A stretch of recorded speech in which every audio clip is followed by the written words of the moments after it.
If you have an interest in horses and love learning more about horses, the horse industry, teaching, or even managing your own horse business, then you're in the right place. We would love you to join us on the world through the education of riders, handlers, and trainers. So get comfortable, listen in, and enjoy. If you have the same vision as International Horse College, which is to have a world where people safely appreciate, respect and enjoy their horses, and the horses appreciate, respect and enjoy their people, then have a look at their website, internationalhorsecollege.com, registered training organisation 31352. Today we've got Camilla Whishaw. Camilla is an equine naturopath. Now she's highly experienced, she's in demand globally. She's worked overseas. She's spent several years overseas working and collaborating with some of the world's best equine vets and health practitioners. She believes it's important to educate and empower horse owners to help them make the most informed and beneficial choices for both their horses and themselves. And we're going to find out a little bit more about that today. So, Camilla, how are you? I'm very well, thanks, Glenn. How are you today? Oh, very well. Now, I had a quick chat to you beforehand about your being an equine naturopath.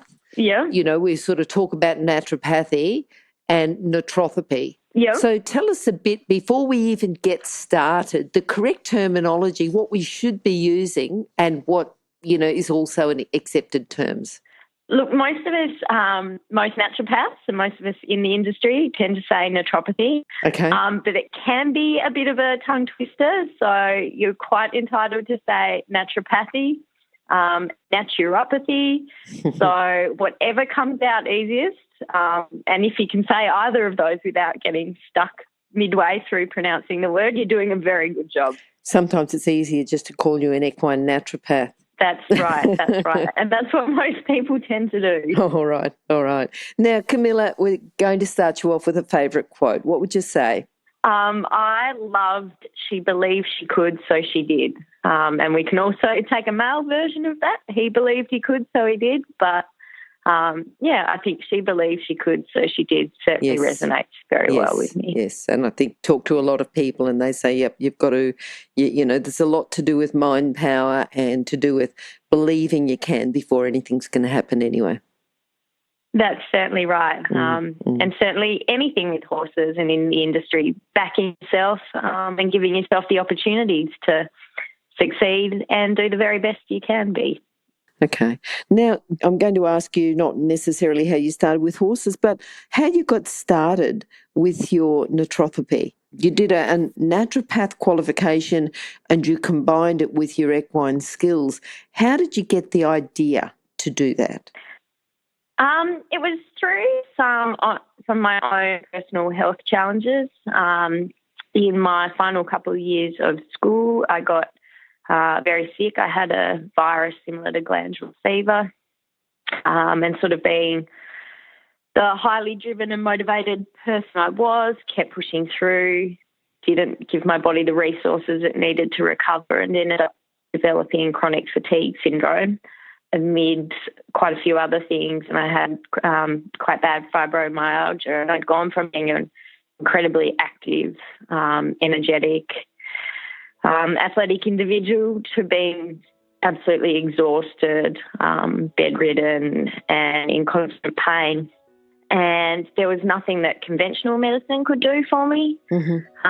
And I was put in touch with a very good practitioner of traditional Chinese medicine. The philosophies and principles of that differ somewhat to naturopathy, but through regaining my health and well-being, through that treatment, it really opened my eyes to the world of naturopathy and natural health, and I knew I wanted to go down that path after that experience and study that. But I was somewhat torn in that I'd always grown up working with horses on our family property, and I loved horses, and part of me really just wanted to go home and run the family stud. And then as time and experience went on, I saw that there were so many applications in the human world, in human medicine, in human naturopathy, that overlapped so much with equine health, equine medicine. Yep. And that there was a real place in the market for someone with my combined knowledge and skills to really make a positive impact. Yep. So it was combining my skills and my passions and putting myself in situations where I could continue to develop and grow and acquire the information and resources and skills I need to really pursue this as a path. It's good, isn't it? You know, the equine world has developed so much, and the fact that you can bring two skills together to improve the world of horses, it makes it a perfect career. Oh, it does indeed. It does indeed. And, you know, it's exciting. A lot of the things we've known and practiced for a long time in naturopathy take quite a while to be recognised in the human, in the pharmaceutical and medical world. And then there's a follow-on from that. So sort of in the last few years that in the equine world, in the last few years, everyone's got excited about the equine gut microbiome and the significance that may play in things like inflammation and immune health, fertility, things like that. We've known and we've been practicing those things in the world of naturopathy. Naturopaths have known this, you know, and been practicing it for 30, 40 years. Yes. Human medicine caught up with it sort of 10 or 12 years ago, and now we're jumping on it in equine medicine. So in many senses, sort of traditional naturopathic practices and what we know in human medicine are often several steps ahead of the equine world. So it's fantastic to be able to put these things into practice with your clients, with your patients, get the results, and then often it's several years later that the research then comes along, equine specific, to back it up. But it's been foundational to success in a lot of my cases for quite some time. That's good. That's good. Yes, very cutting edge. It is. Yeah. It is. Yeah. Now, because it is, you know, a bit, I don't want to say woo-woo because it's been scientifically proven, a lot of the stuff that you're doing, but it's still a bit different. Do you get people who've been with horses all their life and they say, oh, I've been with horses all my life and, you know, I never needed any of that fancy stuff. Do you get that or not? Look, I do, and I'm also very much, you know, there are woo-woo practitioners, as much as I hate to say it, but there are woo-woo practitioners in all different fields of natural medicine, and whether that's bodywork, whether that's chiropractors or osteopaths or masseurs, but there are also those who are very, very good and very knowledgeable and skilled in their field. And although naturopathy can be seen as woo-woo, I'm very much of the training and the opinion that we need to take a scientific evidence-based medicine approach. And so I can sometimes be seen as quite sort of more scientific and more conventional in some senses in my approach. Yep. And I'm very much of the opinion that any treatment I give a horse or any part of a therapeutic treatment plan, it needs to have clear and concise therapeutic implications as to why I'm using it, and I need to have clear treatment aims and goals as to why I'm using a specific herb or nutrient. So whenever I'm treating a horse and doing a treatment plan, I will clearly go through the pathophysiology of what's happening with the horse. So quite oftentimes I'll work in collaboration with different veterinarians and other practitioners.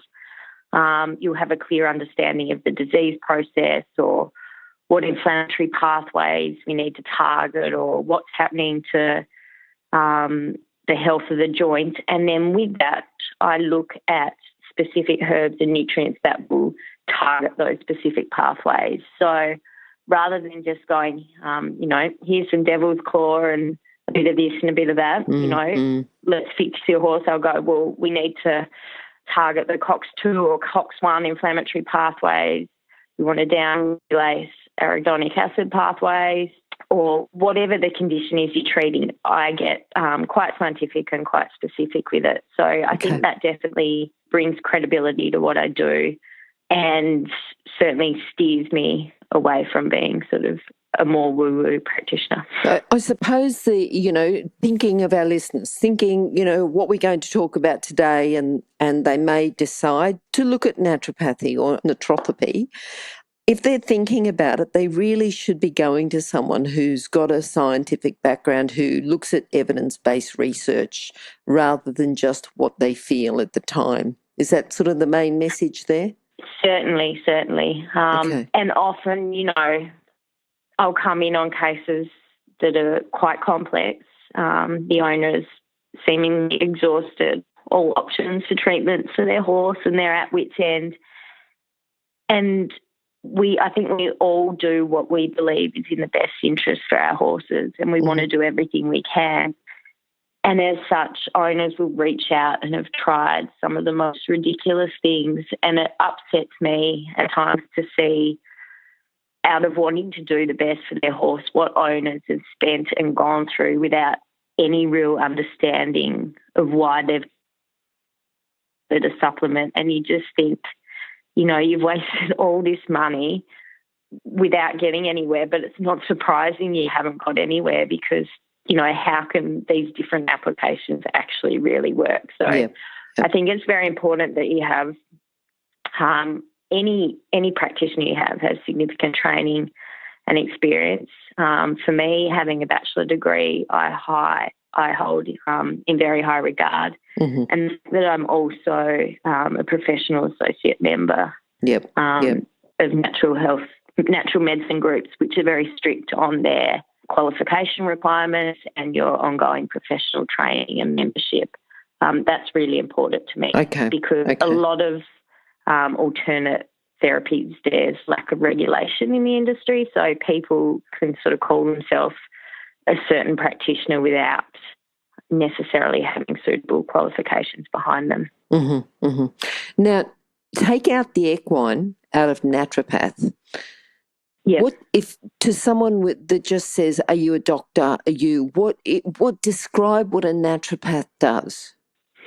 So a naturopath is someone who helps to promote optimal health and well-being, whether it be in a person or an animal, primarily using natural therapies such as Western herbal medicine, nutraceuticals, so therapeutic grade nutritional supplements, and looking at dietary, lifestyle and management interventions. That's guided by several principles. One of them one of the most important ones is first do no harm. So any treatment you look to implement or any adjustment you look to make to a patient, you've got to be very confident you're not going to cause them harm doing that. Another thing is we always treat the individual, not the disease. So although you need a very good understanding of a specific disease process a horse is undergoing, so it might be you have a horse with Cushing's disease or PPID, as we should refer to it, you need a clear understanding of what's happening to that and how your drugs such as Pergolide address that. But you also need to look at the horse in front of you and understanding as a whole what is happening for that horse, because that's where a lot of my success as a practitioner comes, and a lot of successes the naturopathic practitioners achieve is because it's not one size fits all. You're treating an individual, so the factors that have contributed to one individual's health state is going to be very, very different to another. And although there will always be modalities of different treatment plans that overlap, there are also key significant differences from case to case. So treating each individual is very, very important. So that's, another one of our key treatment aims. Yep. I know you're a strong advocate for working in conjunction and collaboration with conventional veterinarians practices where it's appropriate for the horse. I certainly am. Vets are amazing, and what the work they do is amazing. And I think, I know, I experience it all the time. Together we can help each other support the work that each other's doing, optimise the results that we achieve, and in the long term get the very, very best outcome for the horse. So there are things vets will always be able to do that I can't through conventional medicine, and there will similarly be things I can do that they wouldn't necessarily be able to without specific herbs and nutrients, and having the time and the knowledge to go through different applications of looking at therapeutic nutrition and different ways we can intervene in different cases. So the work very much complements each other.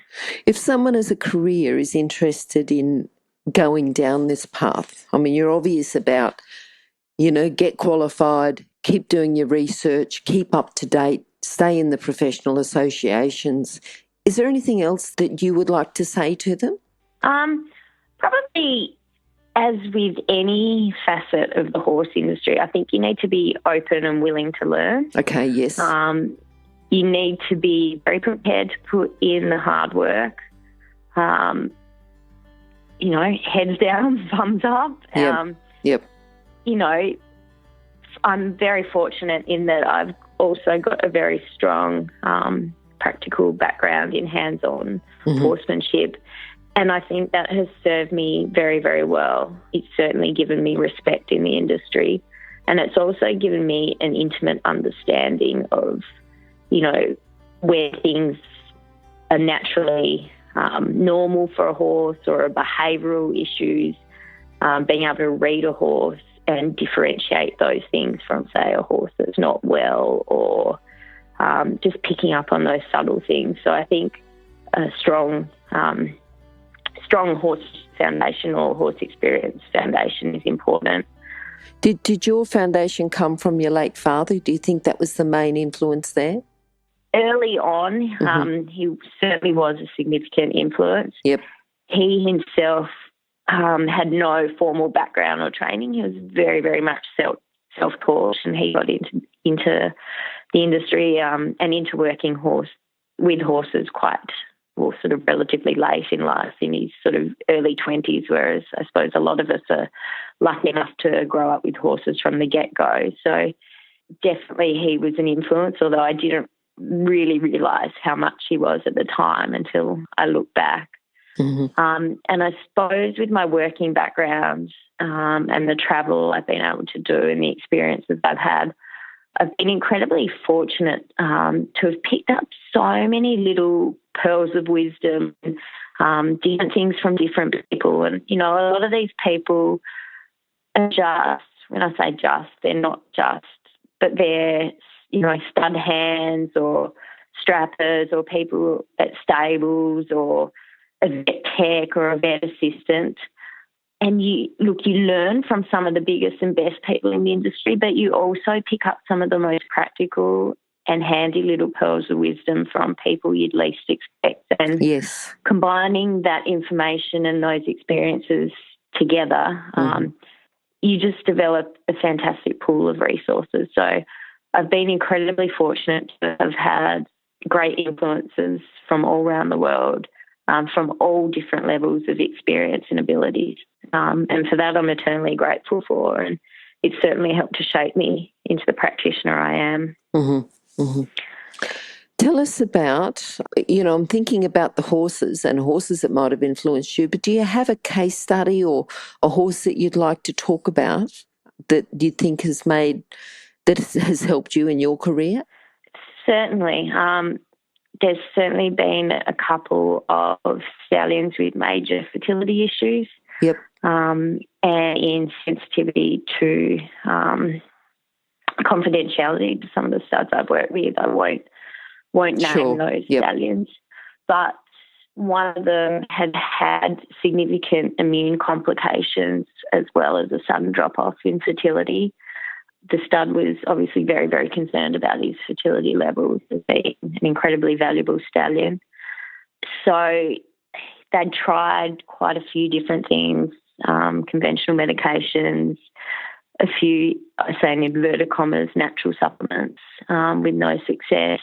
And again, I came in a fresh eyes looking at this horse as a holistic case, so looking what he was receiving nutritionally, the medications he'd been on, the management practices, stresses he had in his life.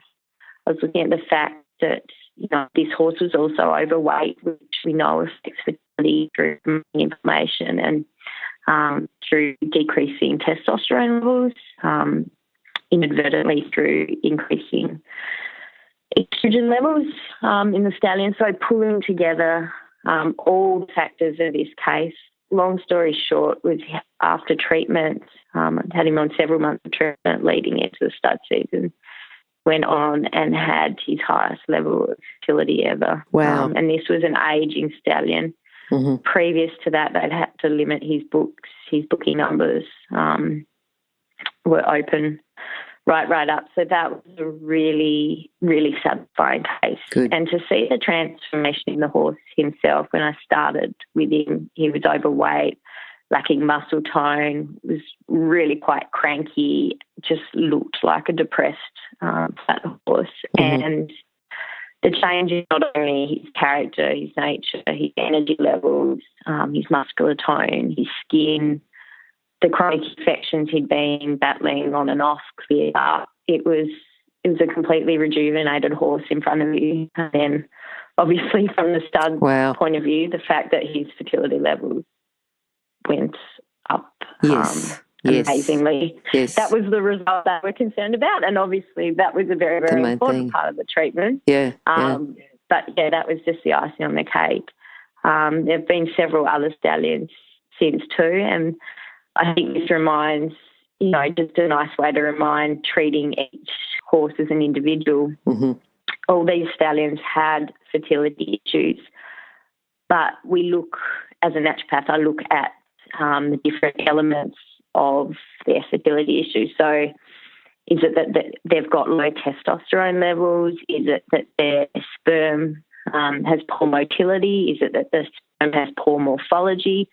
Key differences in those contributors to infertility will really dictate the treatment I give them. So again, all these stallions, there were overlapping elements of treatment that were the same, but there were also different herbs and nutrients I used, and different applications in the different stallions because I was targeting different therapeutic aims. Yep. But always turning a stallion's fertility around is really, really satisfying because usually, A, you're one of the last resorts brought in, and B, because there's such a huge financial impact, certainly for your more in-demand stallions, especially in the thoroughbred industry, and especially for those bigger studs. So I love those cases. But in saying that, I've had some equally rewarding cases, for horses that may be of very little financial value but mean the world to their owners. The backyard pony who's been chronically laminitic or sort of been quite crippled with neurological changes. Some of the turnarounds in some of those cases have been quite humbling and, again, really, really rewarding, and especially when you see how much it means to their owners who, often their horses are children to them. Yes. What about when you get called in, especially to these big studs? Is it that they've had vets and the vets have referred you on? How does that work? Often it's by word of mouth. Mm-hmm. Sometimes it's referral. I find more so overseas it's referral than here in Australia. Here in Australia it sort of tends to be more word of mouth, whereas overseas I'm fortunate enough to have several vets that will effectively develop a bit of a waiting list for when I go over and have cases that they refer me on to when I visit. Yep. But I think we're a bit behind the ball game here in Australia, and we're still a bit guarded and hesitant in our practices. I think so often it's when people are at a stage of desperation and they feel they've exhausted their options, and they'll go, well, you're our last chance, we'll give you a go. We've got nothing to lose. Yes. But those sort of cases are incredibly rewarding, and usually you've got so many things you can work with by that stage that make a difference, a positive difference, that it's great. But it is funny, a couple of vets I work with go, doesn't it upset you that, you see the horse at this state where if you'd seen it months ago before everything else had happened, that, you could have got a much easier case to work with? And I go, yeah, but it's really rewarding to come in at this stage. And I think people then really realise yes, what you do works, and they really have an appreciation for it. Yep. But I like to work in collaboration where I can, because I think it benefits everyone. There will be cases where the owners or managers will call me in independently. So I work with what works best. Yep. In each situation. What do you think is a common problem? I'm just thinking of a lesson for our listeners. Is there's something that is a common problem, or is it different, as you say, different with every horse? It's really, really different. Like, I see so many variations of conditions I treat, whether they be illnesses or injuries. Mm-hmm. Often there are a lot of immune cases or cases with horses that are starting to thrive or just don't look well, but, they've had bloods run and everything's normal, and they've tried them on ulcer programs and nothing's improved. Or I get a lot of those sort of cases. Yep. I get a lot of chronic cases of infertility or subfertility, okay, both in mares and stallions. And I tend to get a lot of osteoarthritic cases and joint cases, joint health cases. Mm-hmm. What sort of things do you do for those, like the arthritic cases? What do you do? What can people learn if you're a little bit too far away to get to ask? What can they do for their own horses? So it's looking at everything holistically. There are several nutrients, things like glucosamine, chondroitin, your omega-3 fatty acids, specifically your EPA and DHA, things like that, which can be implemented effectively. There are brilliant herbs which you select depending on the case, bless you. Things like devil's claw and turmeric and things like that. But we need to look at things in a holistic perspective. So I can go and give a horse, the best omega-3 fatty acids, but if they're not in a form that the horse is able to readily metabolise and digest and utilise, then they're going to have very little therapeutic effect. The same thing as if you come in and supplement omega-3s, yes, they will be beneficial. But if your horse is on an incredibly high-fat diet that's rich in omega-6s, that's going to be promoting inflammation in the horse. So you can give all the therapeutic intervention you want, but if you're not addressing concurrent and sustaining factors, you're not going to achieve the very best results you can. So the more in cases of arthritic horses, if your horse is a horse that you ride sporadically, but when you ride him, you expect him to do a lot, well, it's no surprise that you're going to contribute to the inflammatory process and the pain. And again, you want to be looking at maintaining that horse at a healthy weight, because if they're overweight, they're going to be producing more inflammatory mediators, and they're also going to have more weight and stress going through the joints. It's looking at any medications you might have the horse on routinely that are modifying your inflammatory pathways and or disrupting your bowel flora, which we know is going to contribute to inflammation. So I think I find it sometimes upsetting or frustrating when people think there's just one magic pill or potion or nutrient or herb that will fix or resolve a problem. And again, I think that's a really important part I play in educating the clients of all the different factors that contribute and all the different areas where they can make positive changes. And I think it's also an area we need to be focusing on too, because marketing in our industry has got so specialised and so effective that people are led to believe that, if they just give this herb or this tonic or this nutrient, then all their problems, all their horses' problems will go away, but we need to be able to read behind that and look at the evidence supporting it and look at its overall application. Because, again, you can give a horse the most expensive, best therapeutics, but if they can't metabolise and absorb and utilise them, then it makes for very expensive urine or very expensive manure. And, again, the best nutrients can't offset poor management practices, which contribute to a disease state. So it's looking at all the factors we can address to optimise that horse's health and well-being and performance.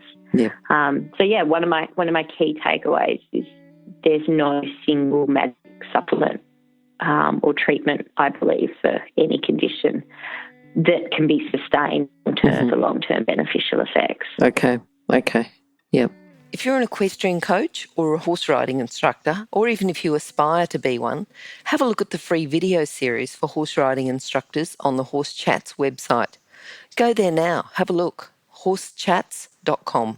I'm just thinking, do you have an option if people are overseas or would like to talk to you, if they call you, and do you do phone consults or video consults or anything like that? I do phone and online. Okay, good. And email consults. Yep. I take a very, very thorough case history in those. And I like constant updates, photos and videos. Yep. And although certainly I think it's more beneficial to be there in person and see the horse for yourself, I do have remote clients I work with and whose horses we've achieved fantastic results with doing things remotely. So, again, it's about making the best of the situation at hand. And for some people, that means, consulting over line and remotely. And again, those sort of cases when you've got an open-minded vet or other practitioners on board, I love to get their input and thoughts in on those sort of cases too. So I think, I certainly place a great deal of importance about being open with all practitioners involved in communicating your treatment goals and possible interactions that different herbs, nutrients and drugs may all have with each other. Yep. What are you looking forward to now? I know that you're open-minded and you're sort of always researching new methods, but is there anything else that you're looking forward to that you're possibly doing in the near future? Definitely continuing to consult locally, nationally and globally, and maybe look at consulting in a bit more in Europe. I do quite a bit in the US, a bit in New Zealand and a bit here. I'd love to collaborate with more practitioners here in Australia and particularly Victoria. Certainly I'm very, very fortunate with those that I already currently collaborate with, vets and other practitioners. But I think the more people that can work in conjunction with each other and are open-minded and helping educate each other, the better. So Good. Yep. I'd certainly love to keep developing that. Down the track, I'd love to implement educational components, different therapeutic interventions, feed management practices, the use of supplements in different horse educational programs, pony clubs, that area, because I think teaching people basics, what to look out for, things they can do on an individual scale safely, I think that's a really, really great foundation to start. So getting involved in some of those areas more so, I'd love to do. Okay. And I think definitely down the track, getting involved in more research programs myself and directing some research studies in universities and things like that. That's something I'm really looking forward to. Good. Yeah, so that's sort of the direction I'm headed. But first and foremost, I love my consulting. I'm a horse girl. I love being hands-on. I love seeing the results in front of me. But I'm fortunate that there are so many avenues to explore and to get stuck into. So, yeah, I'm excited for a lot of things. All right, and I'm just going to ask you before we go, just to sum your philosophy up. And I know that your horses are individuals. You've already made that very, very clear that every horse is an individual case. But if you're going to sum up the whole idea of being an equine naturopath, helping horses, what would you say? I'd say it's all about optimizing equine health, well-being and performance, using a holistic and integrated approach, combining your scientific evidence-based medicine and traditional naturopathic practices. And as you've so brilliantly wrapped up, treating each horse as an individual in front of you. So, that's my philosophy. Okay, Camilla, if people would like to contact you, what's the best way? They can jump on the web and visit my website, www.optimequine, that's all one word, so optimequine.com. They can email me, Camilla, CAMILLA, @optimequine.com. They can also jump onto Facebook and follow Optim Equine on Facebook. I often post sort of little handy snippets of research or information or tips or things to consider on there.